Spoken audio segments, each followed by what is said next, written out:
Hi, this is Scott Garibay, and today we're going to talk about Dungeons and Dragons, and we're specifically going to talk about inhabiting other worlds and what Gary Gygax actually accomplished with Dungeons and Dragons 5th edition. All right, so let's talk this through. So, spoilers in this content for Love, Death, and Robots Swarm. It is season 3, single episode. So I've been watching Love, Death, and Robot. I really love Death and Robots. I really like it. I'm a fan of the entire series. And season 3 just dropped. And so I watched Love, Death. I watched half. I watched just half of the episode, right? I watched half of the episode of Love, Death, and Robots, season 3, episode Swarm, okay? And it was incredible. Within the first 30 seconds, I knew what the show was. Hard science fiction in the future, right? With spacecraft, right? And then within a few minutes, I realized, okay, this is a story about interspecies, intergalactic interspecies commerce. This is a story about love. This is a story about science. This is a story about passion and betrayal, right?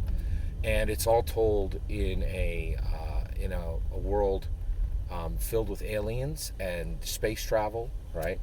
So I finish it, right? And I think, oh my gosh, wow. I'm in love with this world, right?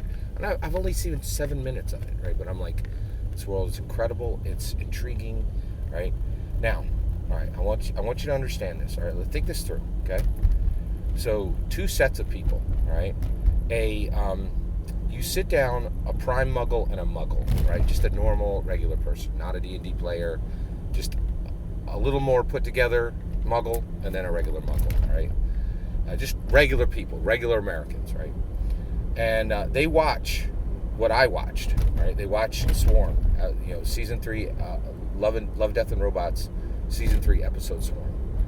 And so, and where do they land? Let's talk about where they land, right?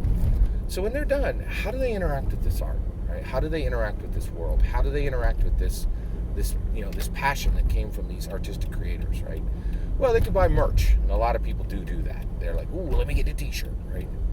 Maybe they're like, hey, maybe the prime muggle goes, hey, let's each write a short story in this world. I'll see you in 2 weeks.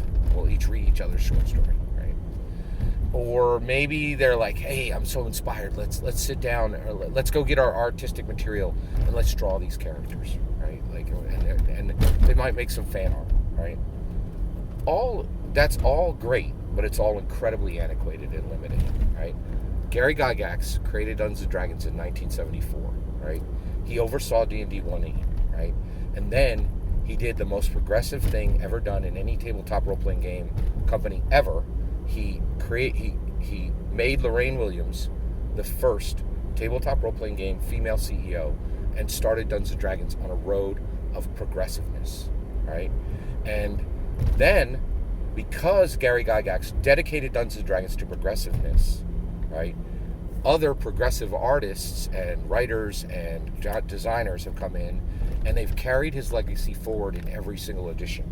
And today, Dungeons and Dragons 5th edition stands apart from every other tabletop role-playing game on the planet, both commercially and qualitatively, okay, and quantitatively, right?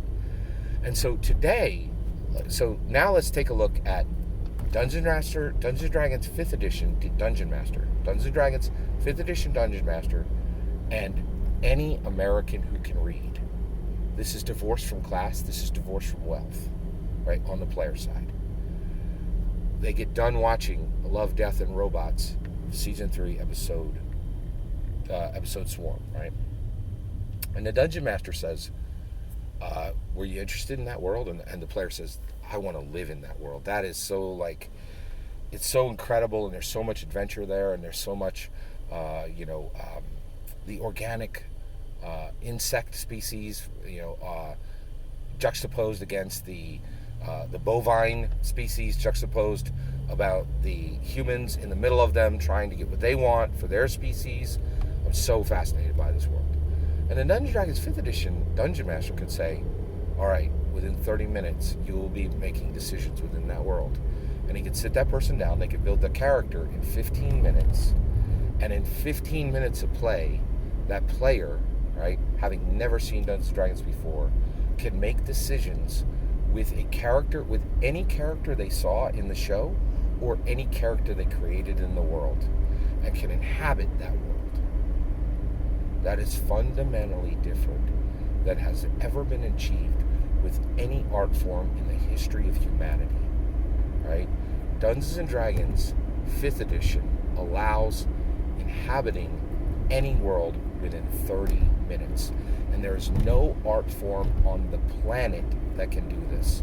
And additionally, on the player side, not on the Dungeon Master side, unfortunately, this can be done with a person of any class in America and any wealth grouping in America,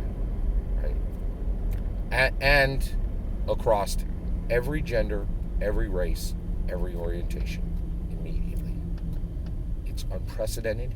Gary built it, and we are just seeing the very tip of the horizon of what Gary actually accomplished. And I'm convinced really no one on the planet but me really understands where this is going to land and where this is going. I see a bright future where Dungeons & Dragons replaces psychology for humanity. Psychology has fully failed, right? Who can pay $200 an hour to get questions back, right? We need something that can actually bring joy and can be transformative for people. Dungeons & Dragons is very economically scalable, and it brings many of the benefits psychology brings. We're just at the dawn of what Dungeons & Dragons is able to do.